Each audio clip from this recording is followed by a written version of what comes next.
Gorontalo menjadi sebuah daerah yang memiliki ekosistem laut yang unik.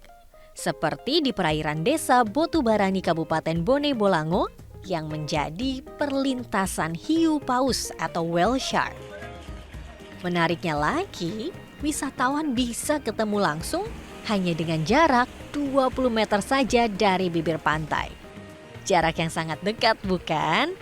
Tapi namanya juga hewan liar ya, jadi nggak bisa diprediksi kapan mereka mau datang. Sambil menunggu jejak hiu paus yang muncul ke permukaan, kami pun berbincang-bincang dengan warga sekitar terkait syarat-syarat bagi wisatawan jika mau ketemu dengan ikan raksasa ini.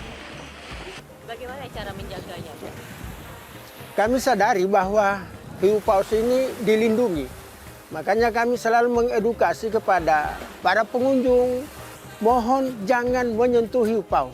Ini yang selalu kami edukasi kepada para pengunjung melalui mikrofon yang ada. Dan alhamdulillah juga dari pihak BPSPL Makassar telah melakukan salah satu tagging di siripnya itu, dan taggingnya itu bisa connect ke internet. Jadi kita bisa melihat keberadaan dari hiu paus ini di mana. Saya pun langsung tak sabar ingin berjumpa dengan Shirley, sapaan bagi whale shark yang kerap muncul. Pertama-tama saya ingin merasakan sensasi berbeda di atas perahu transparan menuju ke tengah laut. Saya pun didampingi oleh satu pemandu yang akan mengarahkan kapal ke titik keberadaan whale shark. Jadi, dahulunya warga desa ini berprofesi sebagai nelayan. Tapi kehadiran hiu paus ini membawa angin sejuk bagi warga yang akhirnya sadar wisata dan beralih profesi sebagai pemandu, penyewa perahu, pendokumentasi, hingga berwirausaha. Wah, senang sekali rasanya saat hiu paus ini mulai mendekat. Ternyata hiu paus memiliki corak bintik yang berbeda-beda loh travelers. Menggemaskan ya melihat hiu paus ini makan dengan cara menyaring air laut. Makanannya yaitu plankton ataupun hewan-hewan kecil lainnya. Jadi untuk mempertahankan posisi ikan raksasa ini, guide sudah menyiapkan ikan nike yang dilempar ke arah mulut hiu paus. Tadi udah ketemu langsung sama Shirley pas pakai glass boat. Sekarang mau coba langsung snorkeling. Kita lihat ketemu nggak deketan sih, sekitar 4 meter dari Shirley. Seperti apa aslinya kalau dilihat dari laut. Kita turun dulu ke bawah. Yang dayungnya yang berat ya. Wah, ternyata saat berenang, panjang hiu paus yang datang ini hanya sekitar 4-5 meter. Jika dilihat dari ukurannya, hiu paus ini masih tergolong remaja. Berdasarkan keputusan Dirjen Pengelolaan Ruang Laut, jumlah pengunjung snorkeling dengan hiu paus dibatasi, maksimal 7 orang saja. Whale Shark Indonesia mencatat pada 2016, jumlah hiu paus yang melintas di Botubarani ada 17 ekor dan semuanya berjenis kelamin jantan. Regulasi demi regulasi tengah dipersiapkan berbagai pihak terkait daya dukung dan daya tampung wisata hiu paus, pengembangan metode monitoring, serta pendataan. Puas dan bahagia melihat langsung hiu paus yang jinak ini. Saya pun ingin menyelam di lokasi lainnya yang juga menjadi kawasan konservasi. Desa Olele terkenal bagi penyelam karena taman bawah lautnya memiliki koral yang langka dan hanya ada satu-satunya di dunia yang dapat ditemukan di Gorontalo. Desa Olele ini ternyata memiliki tempat konservasi terumbu karang. Lokasinya itu dia tuh, depan sisi kanan saya yang ada 2 pos. Di sana tidak ada yang boleh menyelam, hanya orang tertentu saja dan atas izin pemerintah.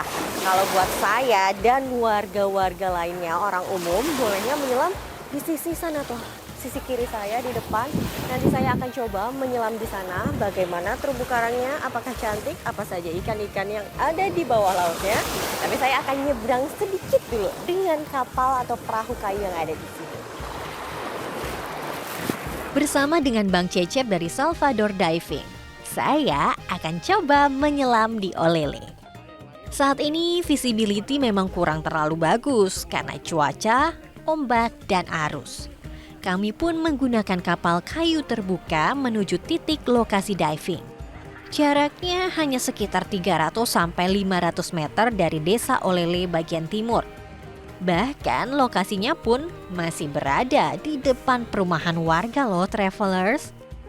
Titik penyelaman pertama bernama Traffic Circle. Menyelam pada kedalaman 3 hingga 4 meter saja, di sini saya dapat melihat karang bambu, koral api, dan anemon. Sedangkan biota lautnya ada ikan karang dan ikan buntal. Sedangkan di kedalaman 30 meter, penyelam dapat menemukan Salvador Dali Sponge. Titik kedua penyelaman bernama Gin Cave. Pada kedalaman 20 meter, penyelam pun masih akan menemukan bunga karang yang langka, Salvador Dali.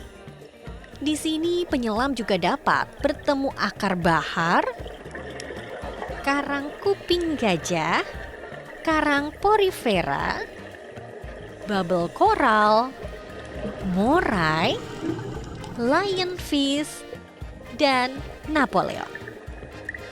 Usai menyelam, saya pun berbincang dengan Pak Tony dari ICCTF yang sudah bertemu dengan lionfish dan menikmati keindahan Salvador Dali. Menurut Pak Tony, potensi wisata bawah laut di sini harus ada intervensi dari pemerintah dan swasta agar semakin berkembang. Itu yang sebenarnya menjadi kunci dari apa yang kita sebut dengan pendanaan biru. Yang ini kita terapkan di kawasan perairan seperti di Olele ini. Hal tersebut bisa digunakan untuk meningkatkan infrastruktur tadi. Baik itu yang jalan, baik itu tempat turis untuk singgah, restoran, pemberdayaan masyarakat yang lebih bagus dalam bentuk misalnya pelatihan capacity building dan peraturan dan regulasi. Nah, oleh sebab itu yang menjadi hal penting kita harus buat semacam satu neraca sumber daya. Sejauh ini Pokmaswas menjaga perairan Olele dengan melarang nelayan untuk memancing di sekitar daerah zona pemanfaatan terbatas dan harus menggunakan alat yang ramah lingkungan. Inilah kekayaan alam Indonesia yang harus dijaga. Konservasi hanyalah sebuah upaya untuk melestarikan biota laut endemik, terumbu karang, hingga keindahan bawah laut Nusantara. Laut sejahtera atau Lautra diharapkan juga berdampak bagi kelangsungan hidup masyarakat pesisir.